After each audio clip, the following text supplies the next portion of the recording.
Welcome to Forever Unbreakable. Tonight I am joined by Tim Lautenschlager. Did I get it right? Yeah, you did. Yeah. All right. We're in business. All right. So like I said, tonight I'm joined by Tim.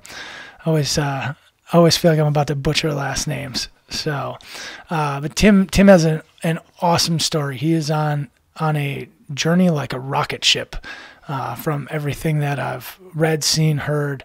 My wife had the honor or privilege to grow up with you, essentially going to school and stuff, which is super awesome. So everybody knows I've never met Tim before coming on here today. So this is one of the ones that I really enjoy, people where I get to hear their story from them for the first time as well. It's super exciting for me. So Tim, let's talk about a little bit about your college experience, because apparently you haven't had enough college. Yeah. So you started talk about your first degree and what made you decide that you wanted to go to college for that, and how hard it was, because I mean it's got nuclear in the title. Yeah. So I originally went to college actually for pharmacy. Really? And I didn't do much shadowing before I went into it. I'm just like, I'm going to go be a pharmacist, At that point, I was just thinking, let's go make the money, right? Pharmacists make the money. So I went Makes there. Sense. I did fine in all my classes, did some shadowing. And I'm like, man, what a bore.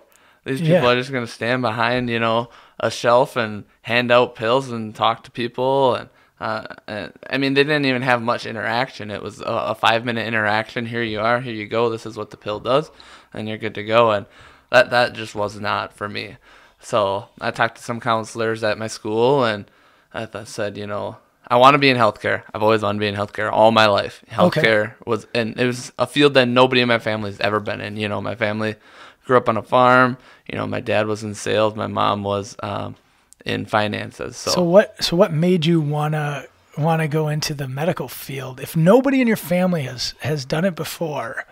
Like, what was so exciting as a kid growing up that made you say, yeah, this is what I want? Yeah, so I'm a big hunter, big fisherman, and obviously growing up on a farm, you see a lot of things that a lot of people don't see with animals' bodies and things like this, and it just got me so intrigued to think how everything works in the body and what you can do, when a cow is sick, you do this or that, and how things work, and I was like, man, I can't wait to do this with humans, and see how it goes. So that's just all my whole life. Everybody always knew. They're always like, yeah, Tim he's going to do something in the medical field for sure. Everybody always said that, and they always called me Dr. Tim when I was a little kid, because they're like, this guy is just going to go and deal with people and be in the medical field, and they knew it. So, I didn't even know what I wanted to do. I just knew I wanted to do something in the medical field. So decided to do nuclear medicine, and after talking with a guidance counselor. Yeah, so what is nuclear medicine? Like, I read that the first time, and I was like, nuclear medicine. Like, those two things do not sound like they belong together, because you think nuclear bomb kills a whole bunch of people. Yeah. Medicine saves a bunch of people. Like, how do these two... So what is nuclear medicine? Yeah, that's basically a question anybody who ever works in nuclear medicine gets all the time. So nuclear medicine is, if you know what a stress test is, which is looking at cardiac function. Okay. They do perform stress tests. Most people, that's the most common thing that they know that they do. Also do like bone scans, things like that. Basically what you do is you use radioactive isotopes to diagnose, treat, and sometimes cure different types of cancers and diseases. And, it's such a wide variety of things that you do with that. And it all kind of depends on where you're working as well. So I ended up working in Detroit with that degree. Working in Detroit with that is a lot different than working in Green Bay, Wisconsin with that. Yeah, just being that the hospital I worked at was, 3-4 times the size as the hospitals in Green Bay. So you're going to do more things that are outside of the norm. Okay. Which has got to be kind of cool. Oh, absolutely. It was awesome. I mean, I liked nuclear medicine and I liked doing it. But it was a quick interaction still with patients. Even the longest scan you have is 3 hours at the most. And then the patient's done and you're done. Patient's gone. And you have no idea what happens with this patient. You have no influence really other than performing the exam on what happens with this patient's life. So how did that make you feel, knowing that that you only get 3 hours of these patients, which is one of the reasons why you said like pharmacy wasn't for you, is because you only get a few seconds. So now you're still getting more time. But obviously, by the way you sound like it wasn't enough. Not enough. Yeah, exactly. Not enough. And I honestly did not like the city of Detroit. It's as bad, if not worse, as what everybody says it is. Yeah. And the people who say it's not are lying to you. It is a bad place to live, and it's not a place you want to raise a family. So that was another factor on deciding to leave. And nuclear medicine is, as you've probably never heard of it, because there's so few jobs. So not many people are nuclear medicine techs, so you don't hear about it. So if somebody gets in that job yeah, exactly. If somebody gets in that job, they stay in that job till they retire because they want to raise a family and, this and that. Yeah. So it's really hard to find a job in it, especially right now. There's new modalities that are taking it over and things like that. So kind of decided switch fields. So what did you switch to? Let's talk about this. Let's talk about the switch. Yeah. Well, so I decided, okay, do I do PA school? Thought about PA school. Liked PA school, applied to PA school. After talking to people, I got convinced to go to NP school in the future afterwards. So right now I'm in nursing school, and I like nursing school a lot. I love it. I love practicing as a nurse without even being a nurse yet. I mean, it's awesome. It's everything that I wanted, and I think going on to continue to be an NP is exactly what I want to do, is to be a nurse practitioner.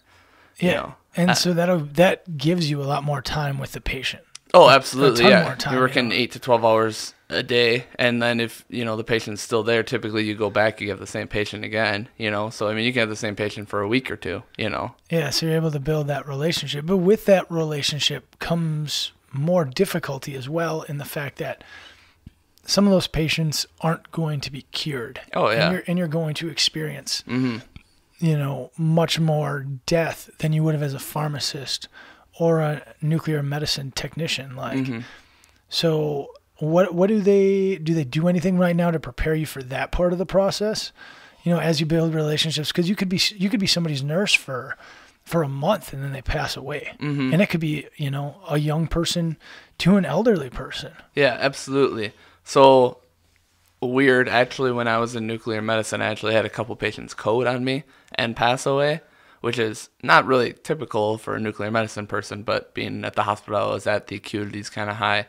Sometimes that happens. So I already did have some experience with, patients passing away, but I didn't have that connection, like you said, with these patients. So that is a new realm that I'm going to be tossed in here. Yeah. But obviously I've had people close to me die before, with Jordan, I've had people very close to me die before, and it's a hard thing. It's something that you think about, but you still have to live your life. You still got to keep moving on. And you have to do everything in your power to make that person get better, so that when things don't go the way they're supposed to go, that you're able to live with yourself. And you're able to think, I did everything I could do to help that person. And if not able to cure them, to at least make them feel better, to live their last days in peace and happiness and comfort. Yeah. Surrounded by their family if possible. That is one of the most powerful things, right? Because so I do a ton with the veteran community through the organization Fourth Hua, and there's a good amount of veteran deaths and veteran suicides and all these different things, and it haunts people. It haunts them for a long time, a lot of times, because they don't understand how to step back, look at what was done and what they could have done differently. And a lot of times they couldn't have done anything differently to change the outcome. And that it's hard to accept the fact that you did everything in your power to, make the outcome better. But the one key thing that you brought up is, ensuring their last few days here are as good as possible. So a lot of people suffer from depression in this world because of losing a friend or a family member or even an acquaintance. And there's a huge struggle there, with the depression side of that sometimes leads to, their suicide or suicide attempt. And what people need to realize is exactly what you said. And that's you have to accept it and be able to move on and do your job and help others in the community, because you can't change that from happening. That happened, no matter how much you did. And the big thing too is you make their life as good as possible while they're here. And when they're gone, then you make the next people's, or in your case, soon to be patients, their lives as good as possible for the time that you have them. I think that's such a powerful thing. Oh, it's yeah. Super. I'm glad you said it exactly how you said it. Like, I tried to just re-say it and I couldn't. You said it so well. That was awesome. Yeah. So let's talk about Jordan Olson, right? So you're back here. So you moved back to Green Bay. Yep, back in Green Bay, taking classes, working. Just normal life. Normal life, because you're not out doing any real charity things. You're just trying to get your degree and live life. Yep, normal life, fishing all the time. So I'm a huge fisherman, Jordan's a big fisherman. So me and Jordan would go fishing all the time after work. And what type of fish? We're big into muskies, big into walleyes and salmon. Those are kind of our big three. Nice. Every once in a while we'll go for perch, but we're kind of more of that big fish. The hard to get, like the muskie's like the fish of like 1,000 casts. 10,000 casts. Yeah, that's what it is. Yeah. Sometimes it's more.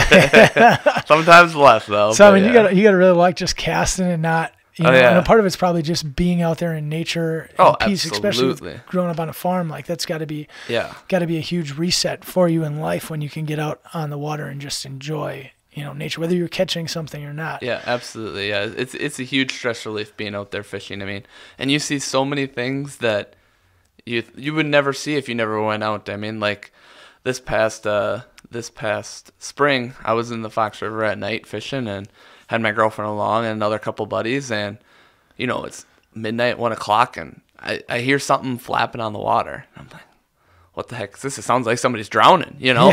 So I quick, get out my spotting light and I'm shining. I'm like, man, I don't see it. I'm like somebody just go under. I'm like, it really sounded like that. And all of a sudden I see it, and it's a snowy owl that's in the water, which they're not supposed to be. They can't fly when they're in the water. I'm like, what the heck? So we see the snowy owl, and we're going to go help it, but it ended up making it to shore before we could go help it. And wow, that's crazy. Think about that. It's rare to see a snowy owl, but then to see one in the water? Yeah, where they don't belong. I don't know if that's ever been seen. So, yeah, that I mean, it's just cool. You see phenomenal things when you're fishing, and it's a huge reset, like you said, stress reliever. And I mean, part of fishing too is the camaraderie and being with people, making relationships and memories. And there's something that Jordan said at one of the last tournaments that him and I fished together, and he said, the reason I fish and the reason I muskie fish and do events like this is for the smile. And I'm like, the smile? I'm like, yeah, I get pretty happy when I catch a fish, right? Everybody does. I get pretty jacked up. He's like, no, it's not your smile. It's the smile of the people around you. Yeah. It's your other buddy in the boat when they catch a fish. It's that kid that you take fishing who they talk about that for the next month. They just caught a fish. Yeah. And he's like, that's what it's all about. It's like about that everybody smile, remembers that their first fish, too. Exactly, Everybody remembers that. Yeah. And, if you're really into you're like that first 50-inch fish, or that big one. And so, I mean, that's what fishing is about for me. And it's not about going out trying to catch the most, being the best. I mean, I like to say, I can go out and be the best fisherman in the world, but it's about just having fun, Yeah. Dude, and you can see, like, when we talk about fishing right now, you can just see how happy you are, especially compared to when we talked about pharmacy and nuclear medicine. You're like, pharmacy, nuclear medicine, like two things that don't ever want to do. Yeah. And, but you talk about fishing and your smile ear to ear, like just genuine happiness. And one of the things I tell people all of the time is I'm like, you need to find what makes you happy, and then you need to do the shit out of it. Like, you need to do it all the time. Oh, yeah. Every chance you get, because if you're happy, you're going to provide more happiness to other people. And that's exactly what Jordan was getting at, is like, when he sees that smile, it makes him happier. So if you're just smiling and happier, you're going to provide that happiness. And that night of fishing, I guarantee the whole next day, you're a happier, better person. Like, exactly. Just happier to be alive. Because the whole day you're thinking about, man, that was so awesome. Like if I go out and I catch a muskie, that whole week, like my boss is probably like best performance I've seen all week. It's like that whole next week. It's like I'm on cloud 9. Yeah. And that's something that Jordan helped me find. He helped me find that happiness, and that's a big thing between him and I. So dude, it's awesome. So talk about what happened to Jordan, what you found out, what your mental, like what went through you when you found out what you found out. Yeah. So it was probably a December day. Jordan and I were going to get some wings at the bar. Nice. And he's like, hey, I went and I talked to my primary care provider like about a year ago about this spot on my back. He's like, and it's just getting bigger. He's like, you're kind of in the medical field. Would you take a look at it? I was like, yeah, man, I'll go look at it. Yeah. And I've had several spots on my body that I've had to have removed that were precancerous or something like that I had to get removed. So okay. I kind of knew a little bit about dermatology, but no expert by any means. Yeah. And he pulled up his shirt and on his back, and I saw the spot, and I'm like, oh, that doesn't look good. It doesn't look normal. So I said, Jordan, go see a dermatologist. And he went and he saw a dermatologist, and they found out, that's melanoma, not good. So they went through the whole testing process, and it was stage 3 at that point in time. So Jordan went through a whole year of chemo and found out, okay, it's gone. So this is April time, I think. Yeah, April-ish. Of like 2016, 2017? 2017. 2017. April of okay. 2017. Gone. Nothing there. Perfect, right? Yeah. Back to fishing. Exactly. Yeah. Jordan's back. He's ready to go. And he lost a bunch of weight during it, too. He lost, and he was trying to lose weight. It wasn't from, unhealthy activity or from the chemo. He was trying to lose weight. So, the guy's finally got everything's right. Lost weight, cancer-free, everything's going right for him. Well, a month later, there's some spots on his back that they're just inflamed spots. There's no color to them, anything like that. So he goes back in, and it's the melanoma, and it came back a month later. He was cancer-free for only a month. Damn. And it came back, and it moved. So they went through and did some more scans, and they found some more spots. And there were some spots on his brain, some spots on his lungs, some spots near his bones. There's all over. Yeah. So it wasn't good. When he told me that, I knew it wasn't good. And Jordan was the guy who, throughout till the day he died, he was positive he was going to beat it, and he tried so hard to beat it. And he was always positive. The guy never cried. He never said, poor me, anything like that. Isn't that crazy how a lot of cancer patients are like that? Yeah. Where they... So strong. Yeah, they don't ever... Like, so many of them that I've met and know, they don't ever say, poor me. Why'd this happen to me? They're like the smile and the laugh of the room. And I'm like, you're going through cancer, bro. Yeah. Like, it's just crazy. That's awesome that he was one of those people that, stayed strong the whole way. Yeah. So we'll fast forward. He decides to go through these experimental treatments. He said, if it doesn't cure me, it might help somebody down the road find a cure. So you can do chemo for your whole body except your brain. Your brain, you have to do radiation. Chemo doesn't work. So it doesn't cross the blood-brain barrier. So it doesn't get up there. So he does all of the stuff. He has his scan in August. And it's towards the end of August. And good news. Everything's gone below the neck. Everything's gone. There's no more cancer there. Awesome. That's crazy. The spot on the brain is still there, though.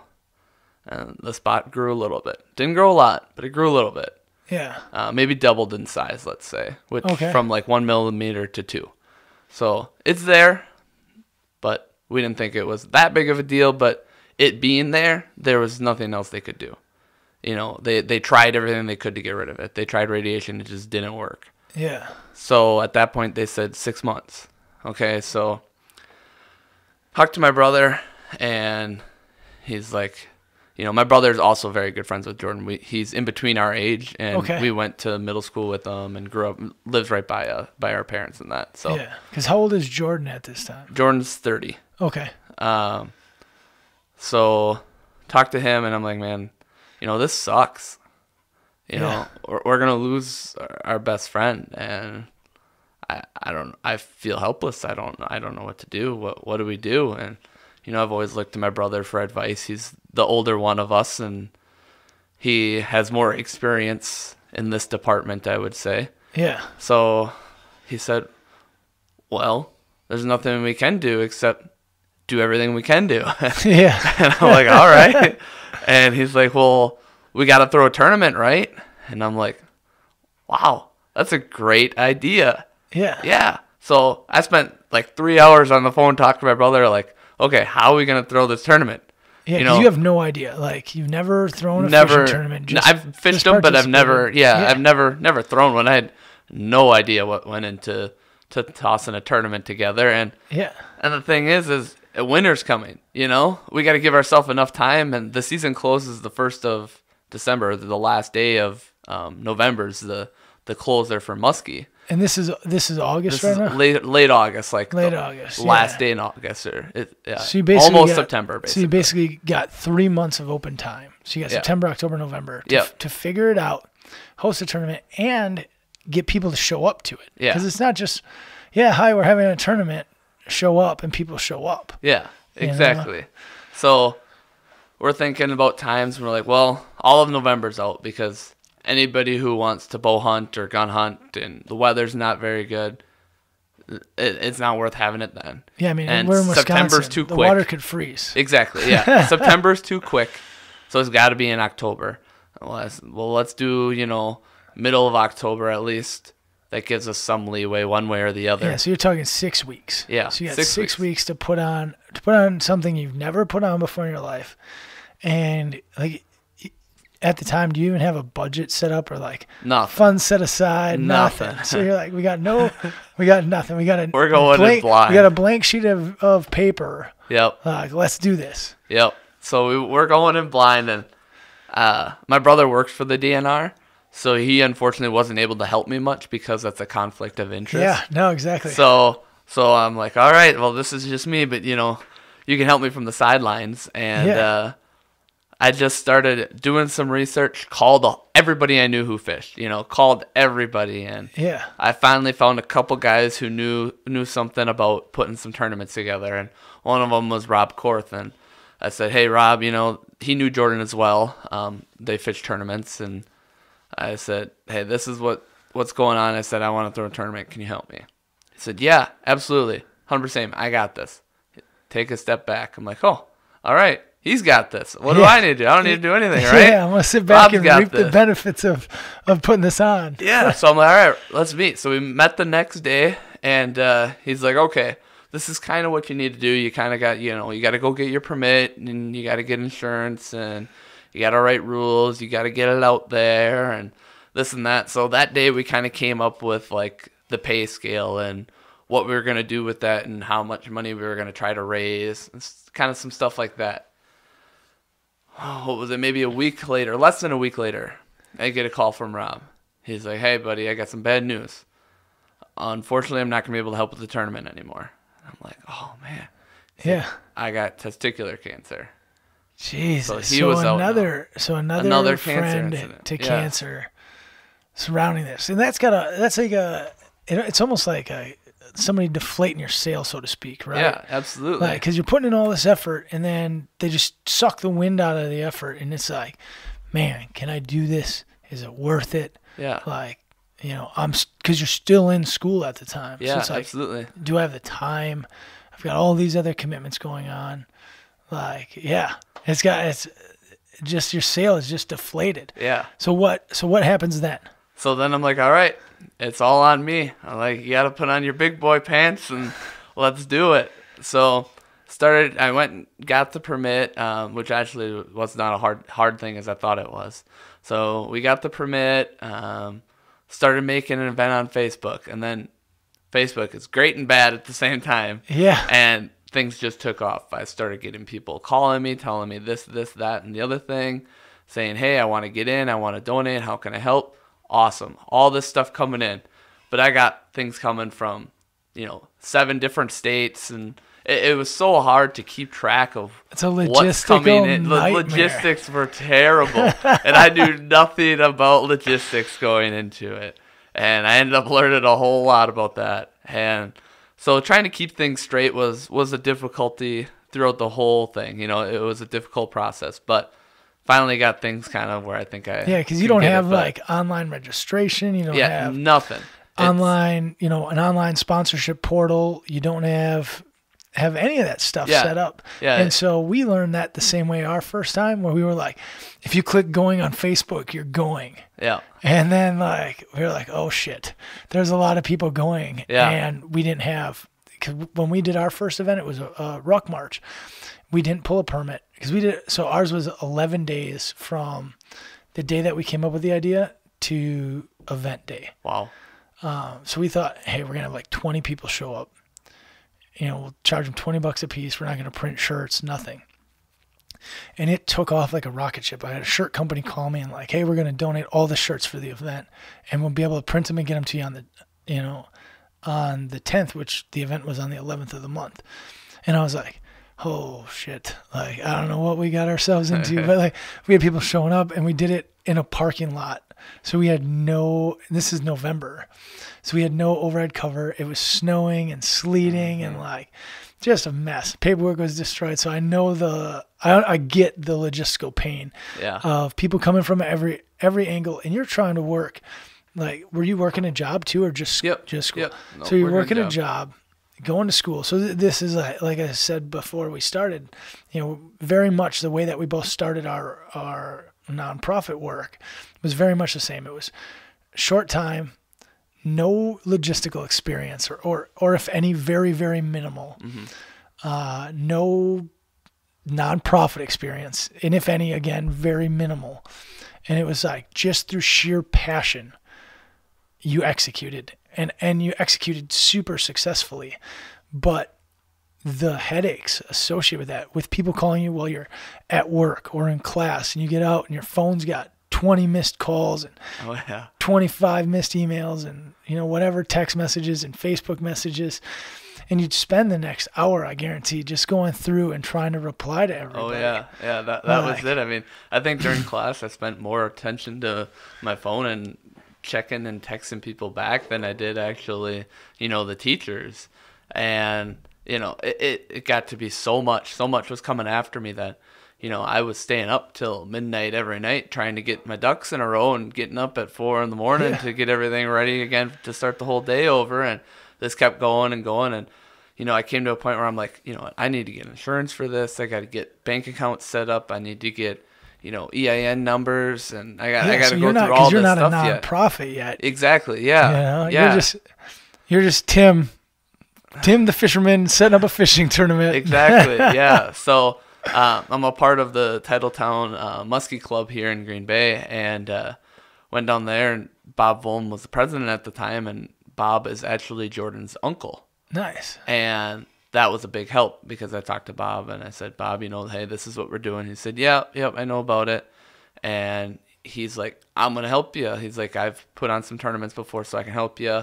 He's like, I'll ask the club if we can have you go underneath our insurance and use some of our gear to help you get going. And they donated a couple prizes and everything. And so the club and Bob really helped me in that aspect of get some of the logistics together right at the end. This was kind of like the last 2 weeks that he came in and helped me with it. And I mean, it would have been really, and their help and support, but I didn't think of all the permits, the city permits even, that I needed. Dude, it's crazy. It's one on top of another. Like, you deal with one permitting agency just to find out that there's two more that you need to get with.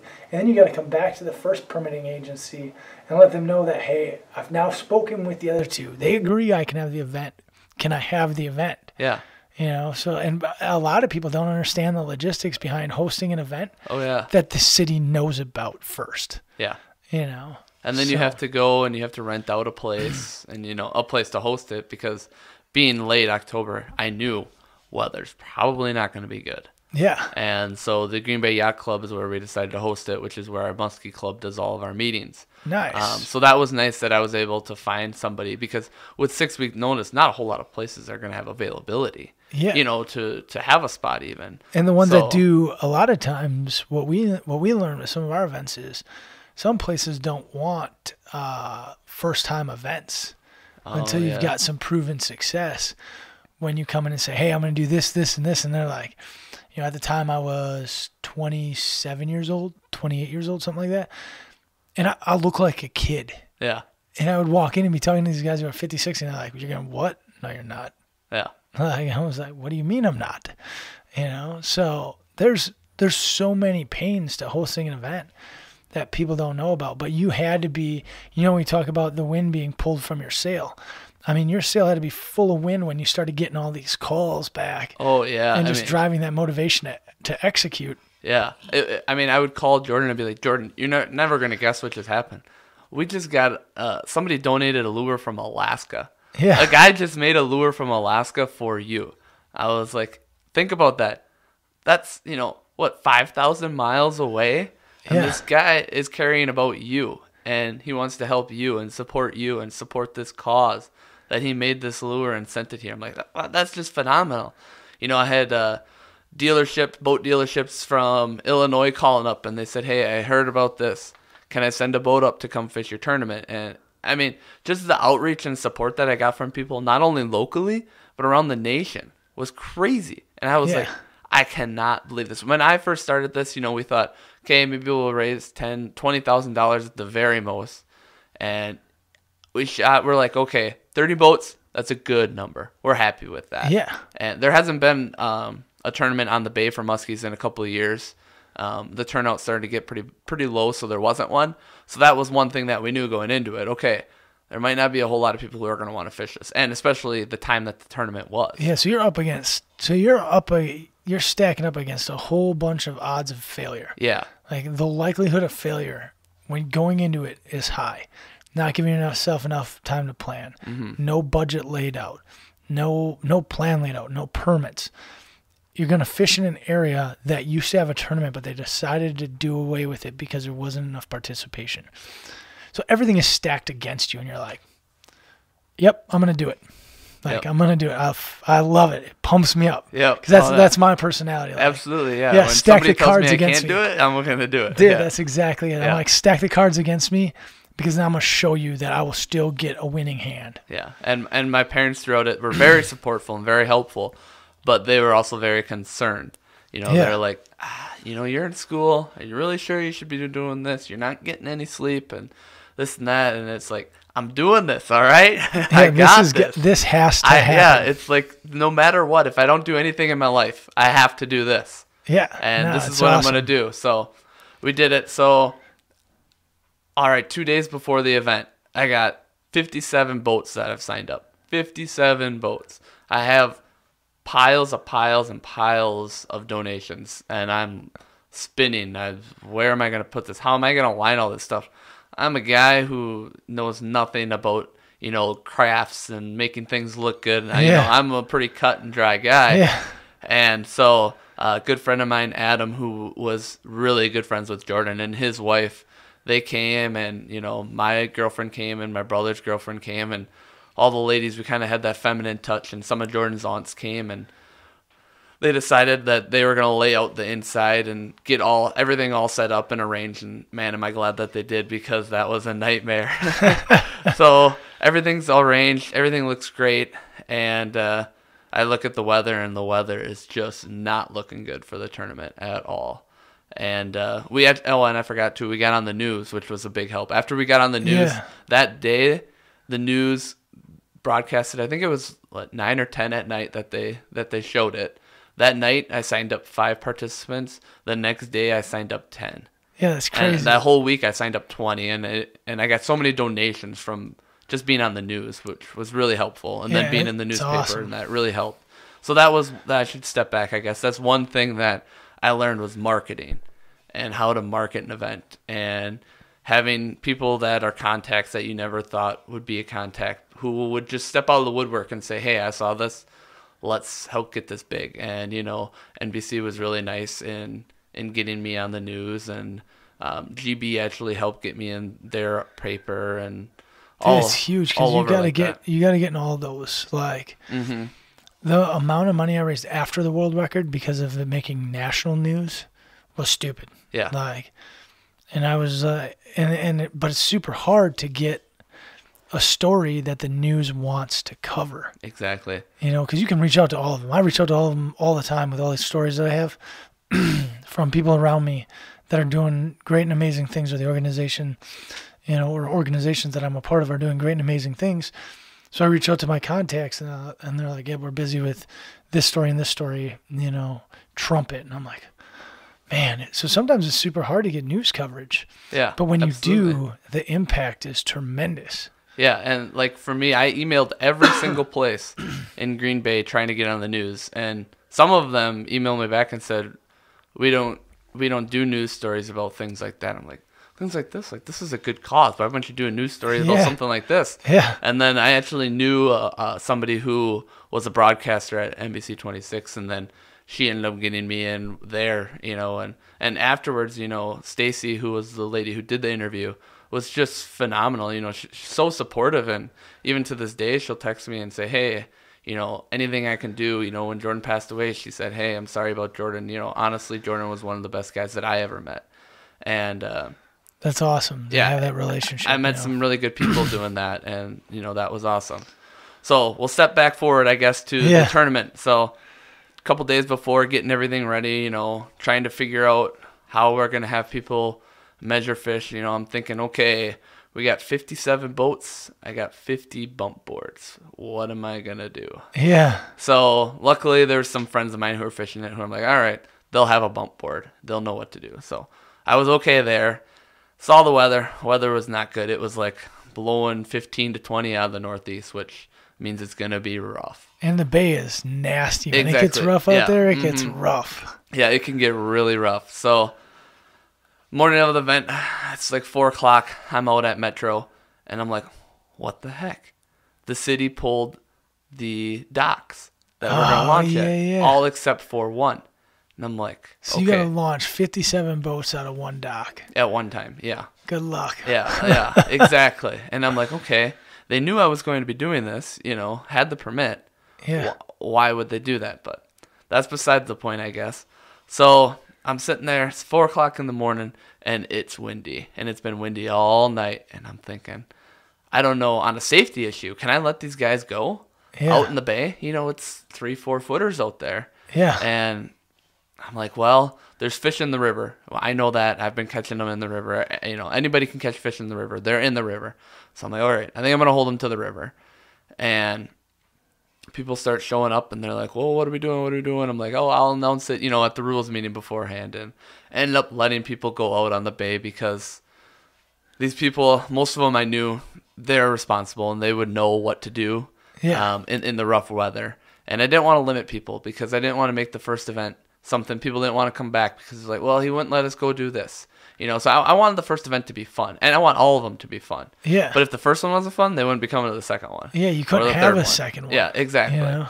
So most of the people actually did end up staying in the river because they knew that it was too rough, you know, and their boat couldn't handle it. And so actually the second place team was from the river. Nice.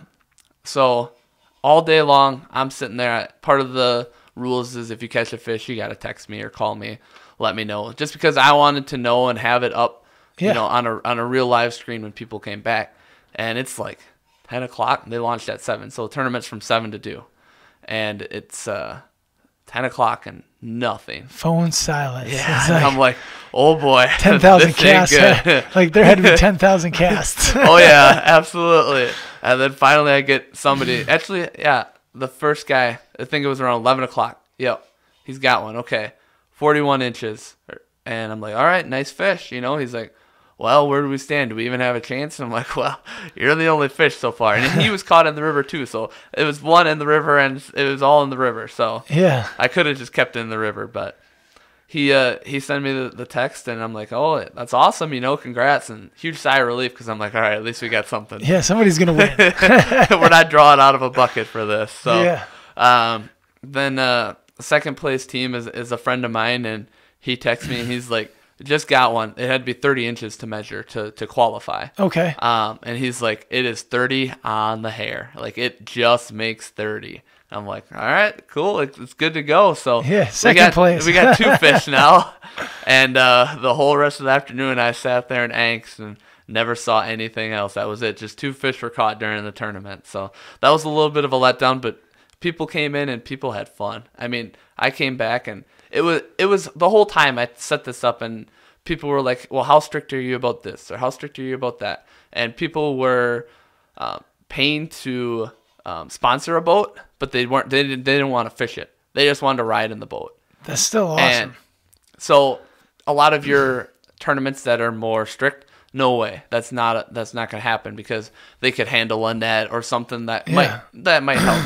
But I'm like, you know what? This is a family event. This is a fun thing. Yeah, it's not. Go ahead. Don't take it so serious. Some boats I had 3, 4, 5 guys in the boat just because it was just about having fun. And when people came back, and it was terrible. It rained, windy, everybody was wet, and the weather was terrible. But everybody was smiling. Everybody was coming back. It's all about the experience. Was having fun and all excited. And it was a lot of people who've never fished a tournament before. And so everybody comes back in. We all go back to the benefit part, which is at the yacht club. We announce the winners, and we had some plaques that were donated to us. So nice. We announced Awesome. the winners, but we paid 3 places. So we had that 3rd place that we decided we were going to pull out of a bucket the team numbers to decide who won 3rd. So we ended up, we pulled it out. It was a team. It was a friend of mine who won it. And so we start with 3rd place, and 3rd place comes up, and they said, okay, yeah, thank you.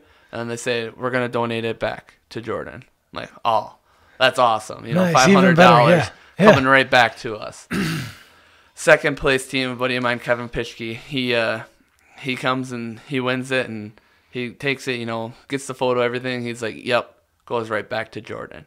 And I'm like, oh, $1,000 coming right back to Jordan? This is awesome. $1,500 back. Yeah. I mean, we're looking good, guys. We're doing good. Yeah. And then 1st place team comes up. A nice couple came up, and they said, okay, well, we're going to donate $1,000 back too. So they won $2,000, and they decided to just donate half of it back too. And I'm like, wow. Nice. So you got $2,500 back on top. Yeah. Just crazy. I mean, we were so ecstatic. People were so generous. And so night's going on, and I'm like, man, it's getting kind of full in here. Yeah. This is busy, and it's loud, and I'm looking around, and I'm running around like hectic. Everybody was helping. I'm thankful to all the volunteers. I had so many people helping, and everybody's running around, and I'm like, man, this is busy. I'm like, we got to have 300-400 people coming through here. And this is, it's not like it's a huge venue, and I was expecting maybe 100 people.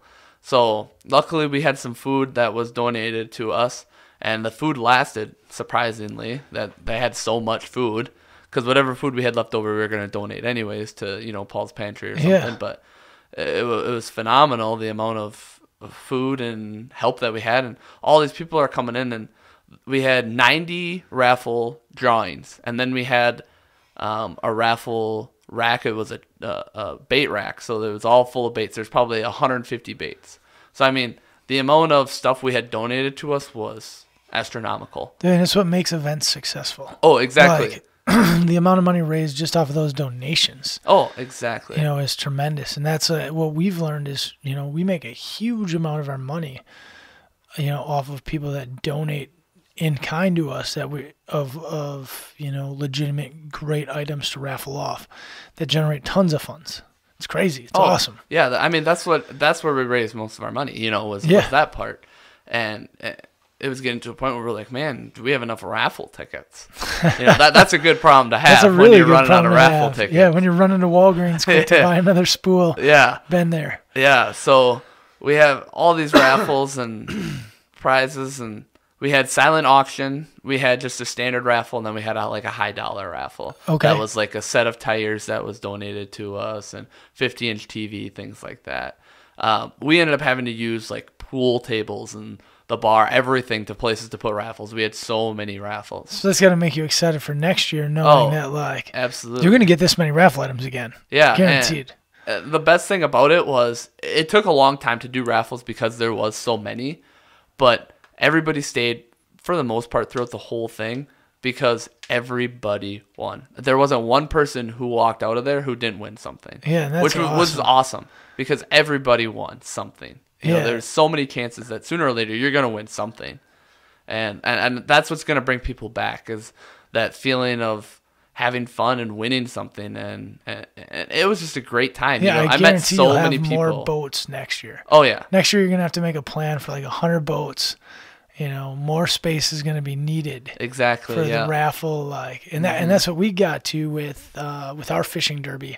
Is now it's massive. We have 4 tents set up in a huge banquet hall, and we still run out of space. Yeah, it's crazy. Yeah, exactly. That's why this year we moved the date up this year to September. Nice. September 29th. And part of the reason that we didn't even get more boats is because at that point in October, it's basically a trolling bite. Not a whole lot of casting. You're going to catch fish. Okay. And in muskie fishing, you have some guys who are just strictly casters. So now you're going to get both. Exactly. So you'll get a lot more. That's awesome, man. That's super exciting. Yeah. So we have the event. Everything goes good. Awesome. Counting up the money, and I'm like, man, we did all right, Yeah. And we ended up raising like $34,000-ish between for a first time event. That's unheard of. Yeah, it was awesome. The generosity from people was amazing. I mean, so we're at the event that night. So one of the Muskie Club members comes in and he donates a shotgun for us to raffle off that night. Yeah, it's crazy. Like, wasn't even on the plan. No, just came in. So we had to come up with a way to raffle it off, and it did, and it was awesome. But, I mean, it was phenomenal, the amount of money that we raised and how generous people were. And, everybody there was smiling, laughing, having a good time. And that's really what it was about, too, is Jordan having some fun, you know? And he was able to. Yeah, and exactly. At this point in time, he was still fully functional, doing great. So after the event, life goes on, continue fishing, hunting, hanging out, doing what we can do. And it's December now, and Jordan is, we talked every day. We talked on the phone every day. And he'd call, and he'd tell me the same story 3 times in a conversation. I'm like, all right, something's not right. Something's not right here. And so I ended up finding out that he had fallen at festival from one of my friends, and it was a real struggle for him to kind of get up and get back in his truck and go home. And then that was on a Monday. That Friday in December, his mom texted me and called me and said, "Hey, Jordan's on the floor. I can't get him up. Don't know what to do. I'm gonna call the ambulance." So Jordan had fallen by the Christmas tree, and he couldn't get up. He was kind of unconscious, kind of dozy, and Roxanne just couldn't get him up. So she called the ambulance, brought him into St. V's. So I was up north at the time, so I came back down home, went home, showered, went up and met him in the hospital, and doctor came in and kind of told us the news that he's got days to maybe weeks left. And they looked at the spot on his head again, and it was like, I want to say 15 centimeters versus 1. The amount of progression that had happened in that amount of time was so much. So we knew it wasn't good, and Jordan was still, I'm gonna beat this. You're not gonna tell me that I'm gonna die. So still that positive attitude, knowing like, that days really are what's left. Yeah, everybody's crying around him, and he's like, "What are you crying for? Like, I'm still here. Let's have some fun while I'm here." So his mind was starting to go a little bit, and you could tell, it wasn't the same Jordan that I was used to, and you kind of had to do some more things for him and give him some more cues, and it came to a point in time, he got discharged that next day, helped bring him home, moved his bed. Jordan had a great support system, not only from his family but from his friends, and moved his bed upstairs and got everything kind of situated. Hospice was involved at this point, and his mind started to go every day. So everybody would go there. All of his friends would go there for hours and hours on end. He was never alone. And his mind would go, and he'd kind of be like, "Who are you?" It's like, "I've never fished with you before." And that was tough to kind of see that go, but it would come and go. So he'd kind of recognize you and then not recognize you and things like that. And it starts to get to the final days, and everybody knows, okay, it's coming any day, and it's Christmas time. So everybody is at Jordan's house instead of being with their own families on Christmas was awesome to see his friends and family not care, I guess, about their own family and what they want to do. They wanted to be with their friend during his last moments.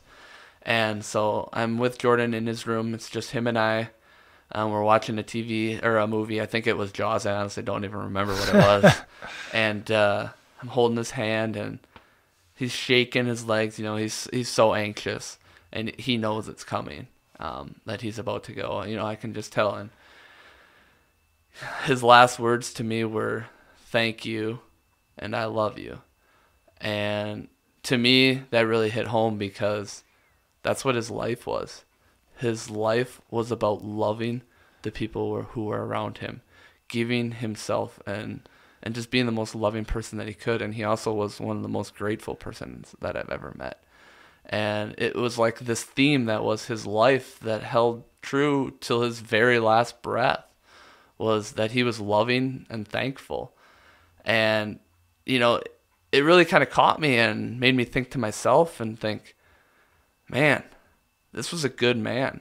And if there's anything I want to accomplish in my life, it's to be loving and grateful my entire life till the day I die. And that's how you can help other people and help people change their lives. And I just never, you know, it's like almost like something from a movie, you know, that you think, you know, this isn't real. Nobody is actually like that, but he was. And we lost a great person that day. And it's still something that hits me, you know, just be driving in the car and I'll hear a Boston song come on or something like that, and I'll just break down and think, man, will someday will there be somebody like me who's still carrying on his name, who's still talking about me, who still thinks I was a good human? And one way I view death is there's two times that a person dies in life. Person dies when their physical body passes, and the second time they die is when the last person who knew them spoke their name. So to me, Jordan's still, he's physically dead, but he's not gone. But he's still living on. He's still here until the last time that anybody will ever speak his name. And I'm hopeful with this tournament that could be hundreds of years from now. Yeah. You know? Yeah, your kids' could be the ones taking it over. Exactly. You know, what is it, like 5 generations from now? Yeah, and before Jordan passed, you know, I told him, I said, after the first event, this isn't a one-time deal. We're not done. Yeah. I said, we're going to keep on going. And he wanted to be here for the next one, and he tried so hard to be here for the next tournament. And he'll be up above looking down. Exactly. Making sure you don't mess it up. He's going to give us some good weather for it. You know, maybe a couple more fish. But yeah. So he talked to me about what he wanted to do, and he said, first and foremost, keep it going. Second of all, do what you can to give the money to somebody who has battled or is battling cancer now in our area, who you know needs it and is a good person and can use some extra hand. And he said, and give some money to melanoma cancer research because nobody should have to go through this. Yeah. And I said, oh, hey, that sounds like a great idea to me. You know, too easy. Let's do it. And so that's now become one of my life's missions is doing that and growing this to make this to be one. Yeah, because now you started the nonprofit, Fishing for a Cure. Yeah, it's not officially done yet. I still have some takes forever, final paperwork to do. It takes so long. There's so many loopholes and things you have to jump through. And yeah. So Fishing for a Cure is going to be the name of it. And through Fishing for a Cure, we're going to run the Jordan Olson Muskie Derby, which is the second annual Jordan Olson Muskie Derby coming up on September 29th. And then our goal is hopefully raise close to like $50,000 this year. Dude, that's awesome. In one day. Yeah, 50,000 in one day. That's awesome. Exactly. Man. Yeah. I mean, and I honestly think that's a realistic goal. You know, last year I had unrealistic goals. They were too low. This year I think I'm right there. So that's the plan for this year. And then start next year, Adam, who I talked about before, good friend of Jordan, he's going to be helping me. We're going to get a walleye tournament going in the spring. Nice. And then we're going to do another muskie tournament, obviously. And then we're going to do a winter derby on the bay. And I honestly think the winter derby on the bay is going to be the biggest one of all of them. Dude, we do a fishing derby up in Cecil on the free fishing weekend every year. Yeah. And we kill it. Yeah. Like, it's awesome. Everybody ice fishes. Everybody ice fishes. It's so easy. You can go out there. You don't need a boat. You can just go out there and fish. Exactly. And we get anywhere from 300 to 500 participants. Yeah. It's crazy. So that's what I thought. And I'm like, man, okay. So you do that on Shawano, you know? Yep. And my thought is, okay, you do something like that on the bay. Yeah, you're gonna bring in huge body of water. Exactly. You pay out, your top walleye, your top whitefish, your top smelt, your top, pike, everything. Yeah. I mean, so many people are gonna want to get in on that. That's exactly what we do. If you need any help with it, let me know and I'll get you in touch with the guy who heads ours up. Yeah. And he's a pro ice fisherman. So ours is a weekend long, but the derby is only one day. Mm-hmm. But we do like pro ice fishing seminars, and we have kids get to go fish with the pro ice fishermen, so they're basically guaranteed to go out and catch fish. That's awesome, yeah. And so the pro ice fishermen go out, pre-fish the lake, like get the spots set up to take these kids to and make it successful. So it ends up being a full weekend of activities now that it's grown to. So if you need any help with it, I've got a team of people. Legitimately a team. It's like 20 people that all they do all year long is set up for the ice fishing derby for the one weekend. Wow. So and I know that they would love to help. They all love ice fishing, and they love community service, regardless of the cause. They're all in on helping others. That's awesome. Yeah. So if you need the help, it's a resource that's there for sure. Yeah. Thank you. Appreciate that. Yeah, and so when we finally get all three of those going, I think $100,000 a year is Dude, not out of. No, it'll be easy, man. It'll be easy. We do $100K in a single event now. Yeah. So you will easily clear $100,000 a year. Yeah, which that's phenomenal. When you're raising that type of money, you can find a cure. You can do something. Obviously, it takes a lot of money to find a cure for cancer. And there's never going to be something that's an all-time cure for cancer. But you can find new treatments that can cure a certain part of a cancer. Dude, the big thing is that, like, you're causing change. You're creating a movement in a direction of fixing an issue in our society. Mm-hmm. Whether it be local, national, global, it doesn't matter. What I tell people all the time is if you want something, go start and create the movement, and people will follow. And then you'll create a bigger movement and a bigger movement. And eventually, the goal that is set out for will be accomplished. That might take years and years and years, but you're going to start to see accomplishment. So when we started focusing on veteran suicide within our organization, it was like 2014, 2015. The number of veteran suicides went from 22 down to 20 since we've been working on it. In the local community, I get the printout of the number of veterans that commit suicide every quarter and annually. That number is going down. Wow. We get more veterans every single day. And yes, we lose some of the older veterans, but there's still generally the same amount of veterans in our local populace. And we're getting less and less and less.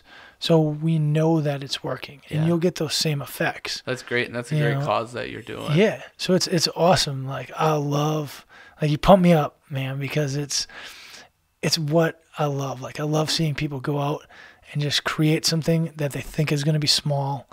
And it starts to build this momentum. And then they're like, yep, we're going to go from one tournament to 3 tournaments or 4 tournaments. We're going to do this, this, this, and this. And I'm telling you right now, it is not going to be $100,000. It's going to be 2, 3, $500,000. And you're going to start looking at the $1 million marker. So like right now, we're clearing $200,000 a year, no problem. We're starting to look at like $1 million since our inception. And then we're going to start looking at how do we get to $1 million a year. So it's awesome, and I can't wait for you to get to that point. I can't wait to bring you back on the podcast next year, like week of the tournament, so we can help get it out there more, and have you be like, yeah, we just did $100,000 on one tournament. Yeah, because that's what'll happen. You'll start looking at doing $100,000 on a single day, and I can't wait for that. I can't wait to have you come on here and be like, we did $100,000 in one day. Yeah. Because that's what's going to happen. I'm telling you right now, that is what's going to happen. Yeah, it's crazy. And even just your drive. I mean, I saw what one tournament did in, 35,000. Yeah. And that was crazy, and that just inspired me so much to keep doing more, because I saw, that just blew me out of the water on what my expectations were, and I saw where this can go. And in my head, I've already thought, I'm like, okay, don't get too far ahead of yourself, because you don't want to do that either. But I'm thinking, this is something that I could do nationally. Absolutely. I could just go from tournament to tournament to tournament to tournament to tournament in 50 states. Yeah. And eventually down the line, that's something that I would love to do. Dude, and because you'll have this is committees. a passion. You'll have committees working under you with your organization that are going out and creating a tournament here and a tournament there and a tournament here. Because that's how we grew. Is people were like, hey, I want to host this down by me. So like, here's one example, right? We had a CrossFit gym that was like, hey, we want to host a CrossFit workout and donate all the money to your organization. And then that led to another CrossFit gym and another CrossFit gym all over the state, which led to CrossFit gyms outside of the state of Wisconsin and in other states, all donating back to the organization. So that same thing's going to happen. Somebody's going to approach you in a year and be like, hey, I want to host a walleye tournament in, I don't know if there's walleyes in Georgia, but let's just say there's walleyes in Georgia, right? Yeah. And they're going to say, I want to host a walleye tournament in Georgia. And we want half the money to go to a local cancer patient here in Georgia. Here's his or her name. And the other half is going to go to melanoma cancer research. But we're going to send it to your organization first. And we want to use your name and we want your help. So can you guide us through this? And that's what you'll end up doing. And it's a blast when you get those people that are just as passionate and as motivated as you. And that's when you'll see that momentum and that huge movement and following. And you'll be like, wow. Because that's like the guy from Alaska that sent you a lure. Next year, he could be the guy calling you saying, hey, we're going to fish muskies in Alaska. And you're going to be like, can I get to Alaska? Let me look. Yeah. Yeah. I mean, that's the awesome thing. And I can't wait for that. And it's going to happen. I can see it. You've got the same passion and drive that I've seen so many people have that have gone out and done it. And now with their nonprofits are raising hundreds of thousands of dollars. Yeah. It's fun. It's awesome. I enjoy doing it, and it's just cool to see how all you ever hear in the news is how bad the world is and how bad people are. Yeah.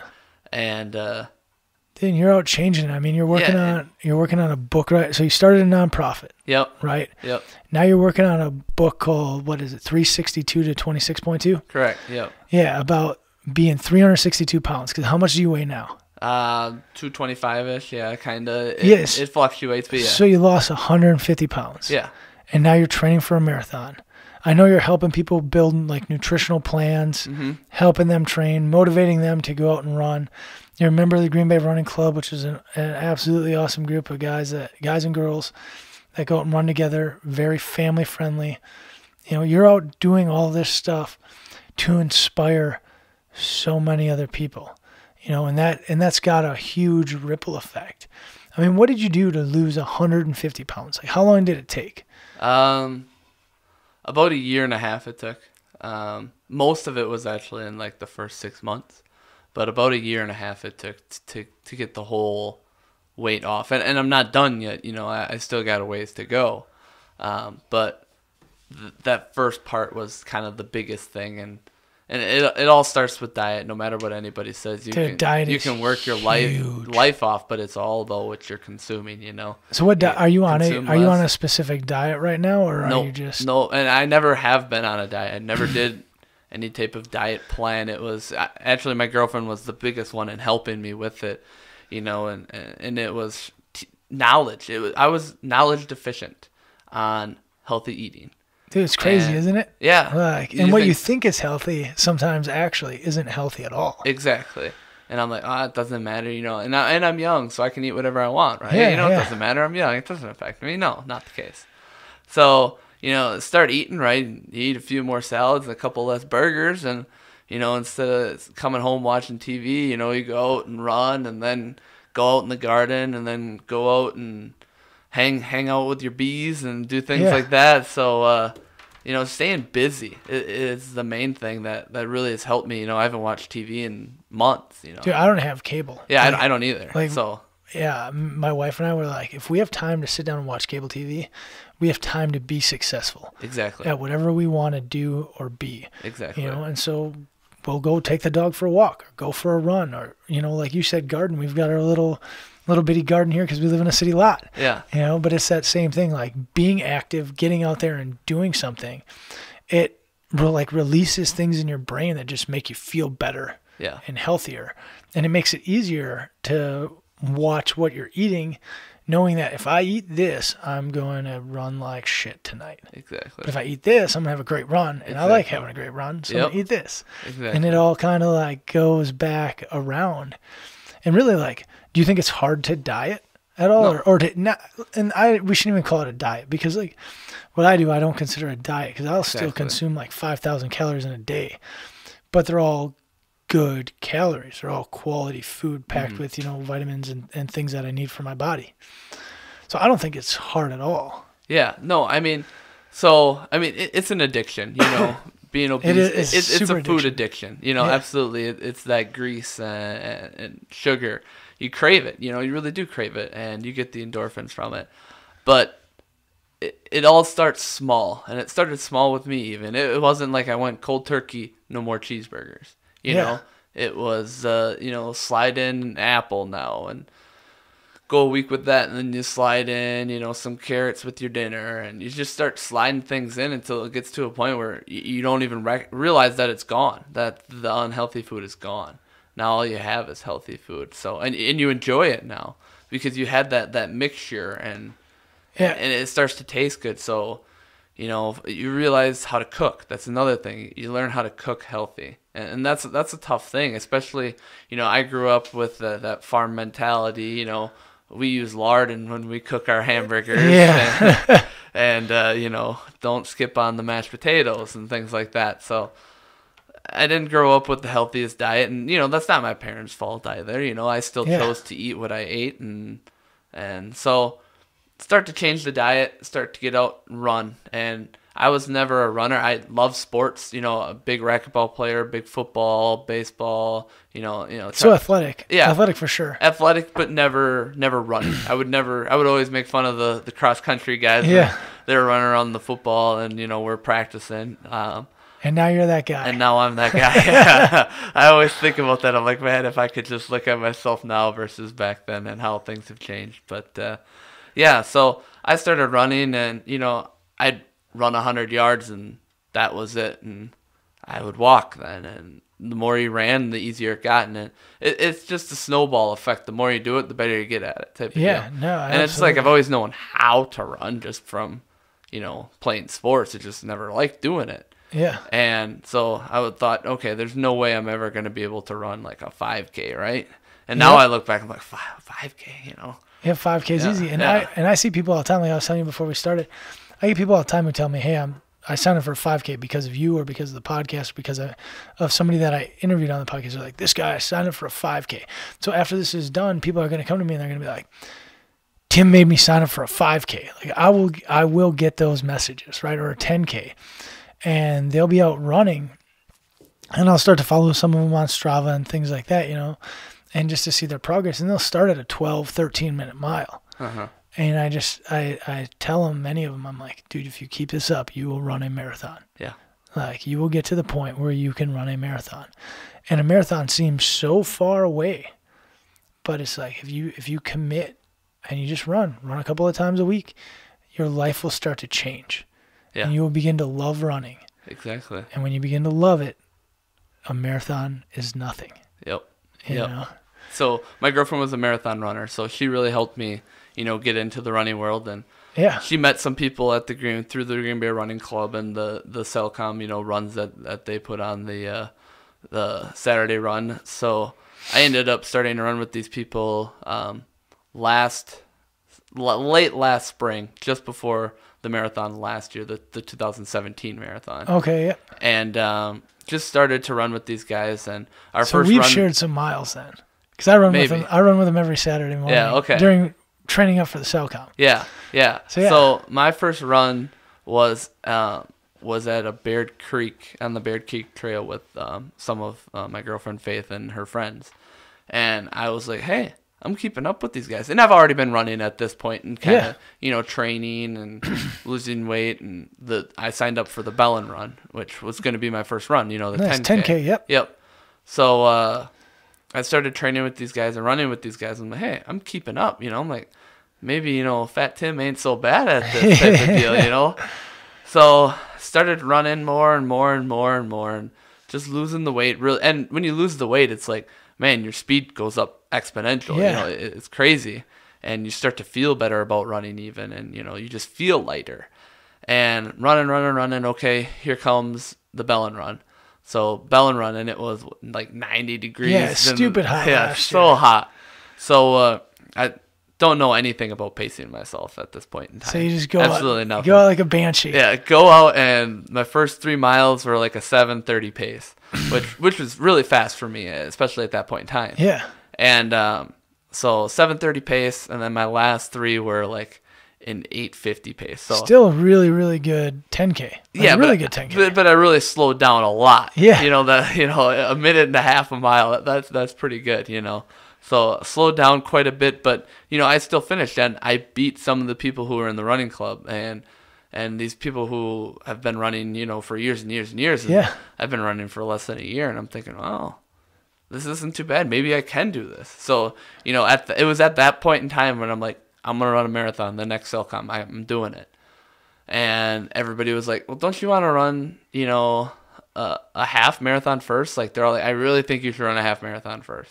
Like, I don't think you should just go for the full deal. And, me being so stubborn, I'm like, no, don't tell me I have to run a half marathon first. Perfect. I'm running the full marathon. That's perfect. Tell me I can't. Yeah. And let me show you that I'm going to. And that's how it was all throughout training for it is people are like, no, you're not going to do it. So I would, run with the fastest people in the Green Bay Running Club. And I'm like, I'm going to beat you on this run. Yeah. And having that competition from the sports really helps me in my running environment because I have that. I'm not going to take last. Drive. Yeah, I'm drive to succeed. I'm going to be first, and that really helps. There's people that I run with now that are really good runners and trying to qualify for Boston and trying to run with these people really help. And running with my girlfriend, she's pretty fast. It really helps doing that and getting quicker and quicker and quicker. And my thought too was I knew what the training runs were, and I knew how far you would have to run for the training runs. Yeah. So I thought, well, I'm going to be running at least a half, several halves in the training process. Absolutely. Yeah, so you run one every Saturday why for sign like up 2 months. for one, if I'm going to be running them during that anyways. Yeah. So all winter, I had a great winter last year run-wise. Obviously not with the Jordan thing, but had a good run. So, I'm losing the weight. Mileage is getting higher. My times are going down. And said, okay. I finally cracked the 6-minute mile, which was like a huge goal for me to run a mile in under 6 minutes. Yeah, that's flying, man. Yeah, that was really big for me. I finally did it, 1 mile, but still is it. That's flying. Mm-hmm. Like, I don't care who you are. So a 6-minute mile hurts. And at my size yet, I'm still a big guy. Yeah. So being able to run that fast was impressive. I thought from super impressive. I'm impressed seeing some big guy running down like that. I always think back to my football days. Well, come on, Tim, couldn't you do it back then? Whatever, that's not here or there. So coming for the marathon, I ran the Dick Lighty half, which the running club puts on. Super tough half. Yeah, super tough half this year, and that Church Hill. I mean, I just think about that hill now all the time, running that twice, and then with the wind that was howling that day. Yeah, I did the Dick Lighty this last year, and it was my marathon check as well for the world record. Okay. And I was out there, and I was like, "These hills are stupid." Oh yeah, yeah, it was bad. And my uncle has always been a runner, and he's like, just draft people. And I'm smartest way. Yep. Yeah, all right, I can do that. And so I took off. Boom, like crazy. Like always. I do every race. I always take off fast. Still to this day, I can't hold myself back. I just get so jacked up, Yeah. And so first time coming up church, I see this hill and this wind. Man, I'm defeated. I'm like, I don't know. Why am I doing this? I don't know if I can do it. I end up making it up. A friend of mine was running, and she caught me. And I'm like, she's not going to beat me. We're going to make it up this hill. So we ended up pushing each other up the hill, and we had negative splits going up the hill both times, actually, looking back at it. So, I mean, that was nice. So we get up this hill, go around, and then you got to do the whole loop again. Yeah. And the second time, there's this guy, I don't know, he honestly, he looks like you. It could have been you. I don't know who he was.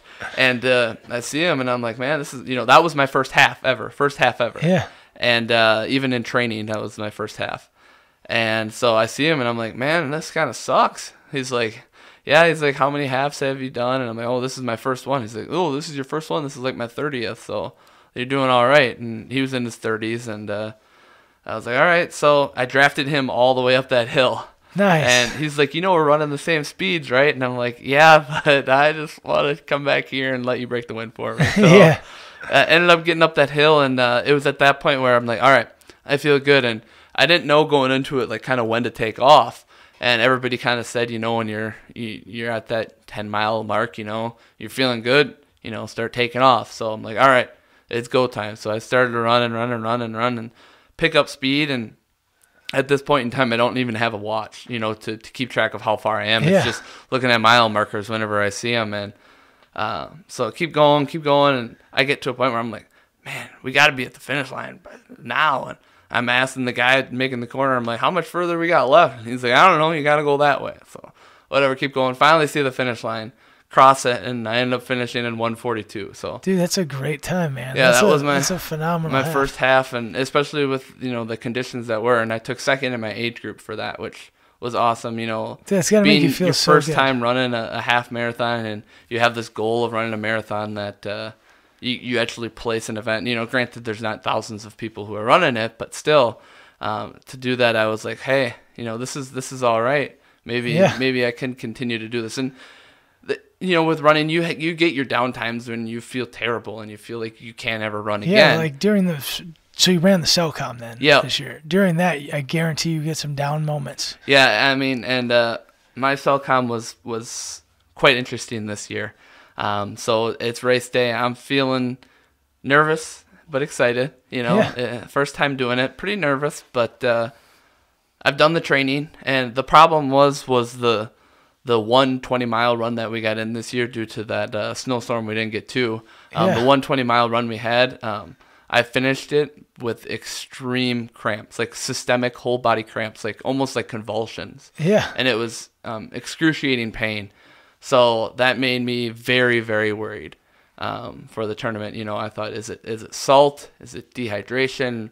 What is it? There's a million things that play into it. And to this day, I'm still not sure what it is, because I tried the hydration, and I still get those cramps to this day when I run those super long races, runs. And I get the cramps, and I don't know what it is, but it's just something that's really hard to push through mentally and physically. And so I was nervous. So I take off. I do the first half marathon, first half of the marathon, and pretty good time. Kind of around that 9-minute mile-ish pace. Nice. So you're holding a really good pace. Yeah, I was hoping to get 4 hours was my goal. Nice. And I get to, I think it's Crook Street, where you turn off of the trail finally. Yep. And that's exactly what it is. Yeah. Right by Fox Harbor. Yep, right by Fox Harbor. Yeah.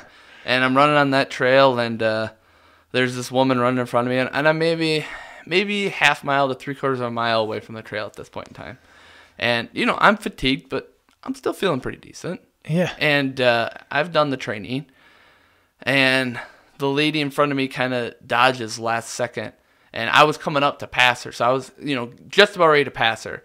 And she cut right, and I was about to go right to pass her. So I'm like, all right, cut left. And when I cut left, there's a big pothole there, and I didn't see it. Oh. And I hit this pothole, and I stumble, and I fall, and I knock her over in the process.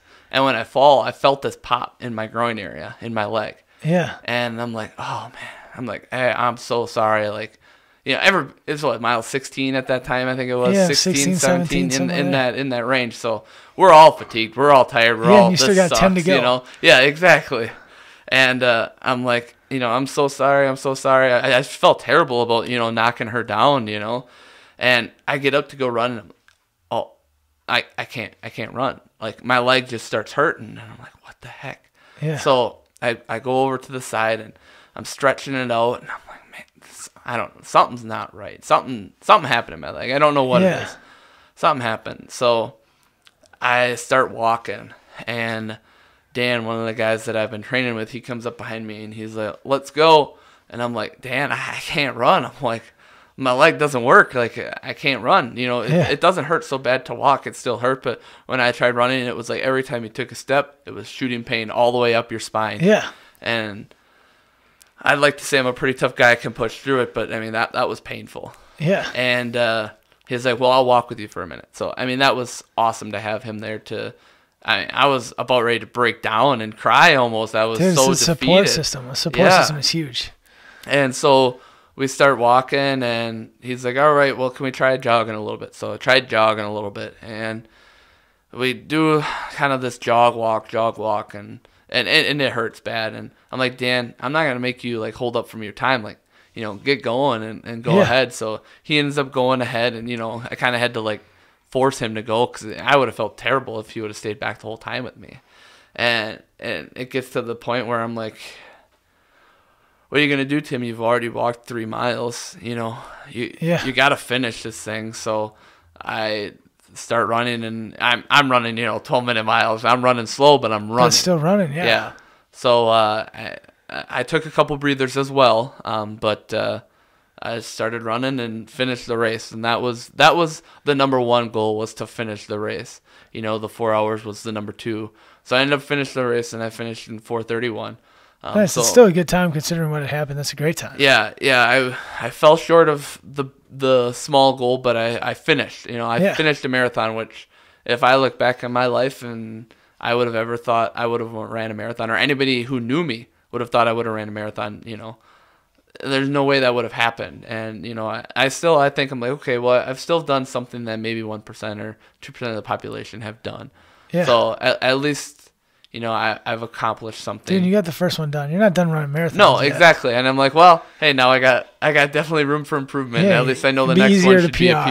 Yeah, exactly. So, I mean, so I ended up I went to the doctor later on, and I'm having a calf, tore my quad. I tore my quad. Damn. And so I've been on a running restriction and just starting to get back up since the marathon. I actually next week, Tuesday, will be one of the first times I'll be able to run again. So it's been tough not being able to run for the past, you know, month. It's a huge part of your life. Yeah. So I'm a little nervous to see where my fitness is going to be. Yeah, to see what you lost. And I had to miss the Bellin run. I was so excited about that. Yeah. You know, I ran a 5K in the Algoma 5K, the Shanty Days. Yep. And I did that one with 7-minute miles. They were exactly 7-minute miles, nice, all 3. Dude, that's awesome. So I was able to qualify to get in the Corral A, which is, you know, the big corral, the fast corral for the Bellin run. So I was all excited, and then I couldn't even run it. So next year now I know I got something to work for too in that respect, you know, get back in that first corral. And dude, that's awesome, man. It's all about having those goals, setting those goals and achieving them. Mm-hmm. So there's 2 things that I want to bring up yet. Yep. One is, what is unbreakable to you? So define, you know, what does it mean to be unbreakable to you? That's a tough question. But I've thought about it, and unbreakable to me is bendable. So it means that you're not going to shatter, but you're going to bend, and you're going to hit some lows, and you're going to hit some highs. But being able to stay true to who you are and what you're doing and what your goal is, and not breaking, and keep going and keep trying, but still flexing, still bending, but not shattering, not giving up, not stopping, keep moving forward, always going forward, no matter what you're doing, no matter how slow the progress is, you know, in running and weight loss. It takes a long time to get good, and it's so easy, and there's so many opportunities to say no, to stop, to get out. And that's the bending thing, is it takes some time, and there's going to be points where you're not going to try as hard as you should. Hey, I mean, but at least you're trying. You're being bent right now with not being able to run. Exactly. You know? Yeah. So. Yeah. So it's being flexible but not breaking. Yes. No, that's awesome. That's a great description of it, because that's really what it is, and it's that big roller coaster, you know. But it's like do you stay the course that you intended to be on? And is that a good course to be on? Mm-hmm. You know, so bend, but just don't break. Mm-hmm. I like it. I like it a lot. So Exactly. what's next in the life of Tim? We know you've got the big fishing tournament, and we've Yeah. heard some goals and some what's next. But what's your most focused? What's next? Like, what are you most excited about in your future? Ooh, that's tough because I have so many things that I'm so excited about in life. But I mean, number one is obviously graduating, and from nursing school and continuing my education and getting into NP school and doing that, helping people through that and sharing my story that way, which really does make a difference to some patients. Dude, it makes a huge difference. And it's gonna have when this is launched, it's gonna have a ton of effect on a lot of people in a very, very positive way. And I mean, number two is definitely growing the nonprofit and making that something. But I mean, overall, and this is my goal almost every day, is to help people and to touch people and to share my story, to share the stories of others that I've met, and to give encouragement. And you're going to find people who are just down, and that happens every day. Somebody's down, but if you make that person's day, my day's made, and that's kind of what I try to do every day, is even a simple passerby, saying hi, giving them a compliment. Hey, I like your shoes. Hey, nice hair today. Something like that. Simple, easy things. It makes people's day, and that's kind of how I'm starting to look at life even more since Jordan has passed. Is, you got to be that loving person and that grateful person, and that's kind of where my main focus is just on life and trying to be that person and trying to be a loving, thankful person and have that be my theme of my life. Dude, that's an awesome what's next, is just to help others. Like, that's awesome. I had an absolute blast. Yeah, me too. I had an absolute blast. I want to bring you back on again as you get closer to the tournament and as you begin to launch or work on your book, to talk more about the book piece and the marathon piece and stuff. So everybody's gonna have to stay tuned for that, because that's gonna be another exciting episode like this one was. But dude, thank you, man. You have an awesome story. Your life thanks for having me. Your life is headed in such a great direction. Yeah, thank you. Just keep moving, man. I love it. I'm excited to continue to watch you develop, grow, and provide more great things for this world and our community. So thanks for coming on, man. I appreciate it. Thanks everybody for tuning in. Forever Unbreakable. We're out.